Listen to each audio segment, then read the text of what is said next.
The last major bond for the Creswell School District was passed in 2006 when we built Creswell Middle School. Our other two schools have had additions, but for the most part have not been updated. Crest Lane Elementary School was built in 1949, 75 years ago.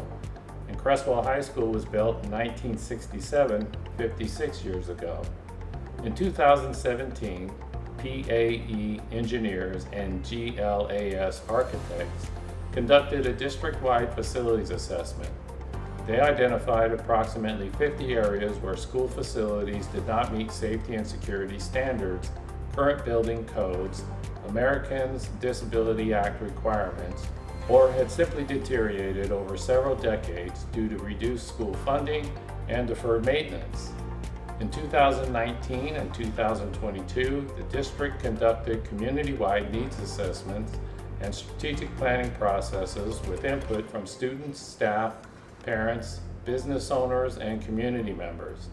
In both strategic planning processes, the community identified the facilities as one of their major concerns. Some of the areas of concerns that were identified in the facilities assessment by the engineers and in the strategic planning processes by the community of our schools are: at Crest Lane Elementary School, the traffic flow in the parking lot creates safety issues for both vehicles and pedestrians. There aren't enough parking spaces to accommodate staff and visitors, and the asphalt surface is in need of repairs. The breezeway and building roofs that connects the east and west sides of the building has wood rot and needs to be replaced. The siding also has structural damage and needs to be replaced as well. The newer east side needs exterior repairs for damaged siding, rotted posts and fascia, roofs replaced, and the building needs paint. The exterior doors are old and some are rotted, and they do not meet security standards. The playground cover has rotted posts and needs repairs and painting. The west side of the school has asbestos in the halls and classroom floors and in old unusable steam heaters that needs to be abated and replaced. The electrical panels are exposed and within reach of students, and electrical and HVAC systems are old and outdated. At Creswell Middle School, there is a large area that was originally a void in the construction of the building plan and was modified for future classroom use. By finishing the room with electrical wiring, an HVAC system, interior walls, and a ceiling, it would be made functional for student use. The air circulation in the building needs to be increased, and there is no air conditioning, and many of the classrooms are hot and uncomfortable during warm weather months. There are no lights in the PE athletic field. Adding lights would allow for student and community sports activities in the evenings. At Creswell High School, the roofs of the buildings have been repaired to the point that they are beyond repair and need to be replaced.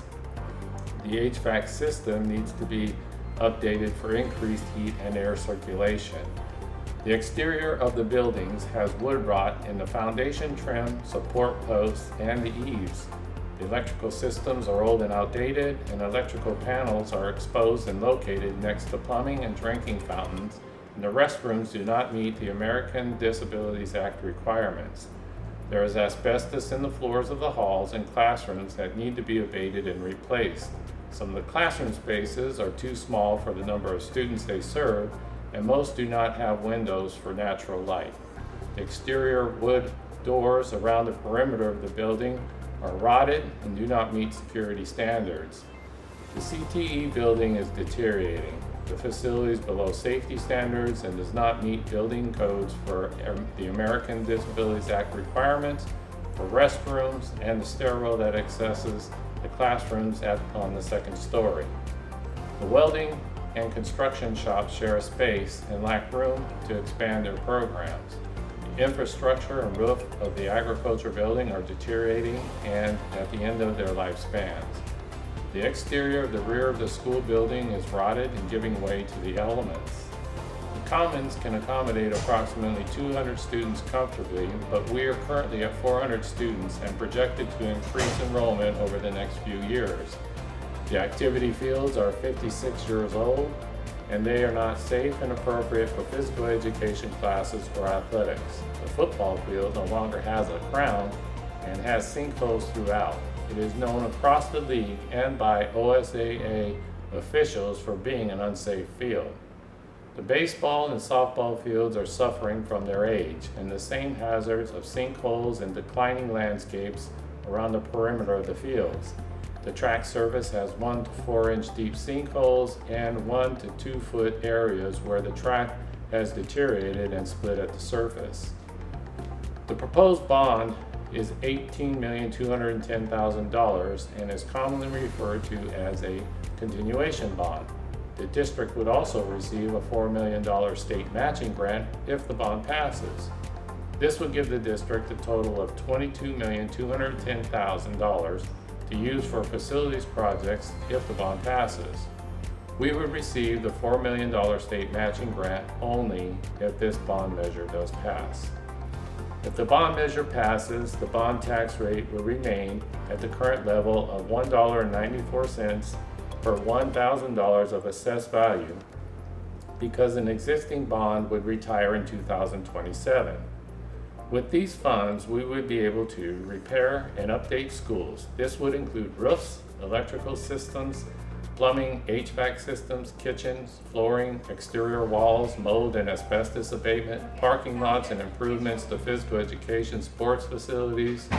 We would be able to improve the learning environment by modernizing classrooms where needed, adding air conditioning, and renovating unfinished classroom space.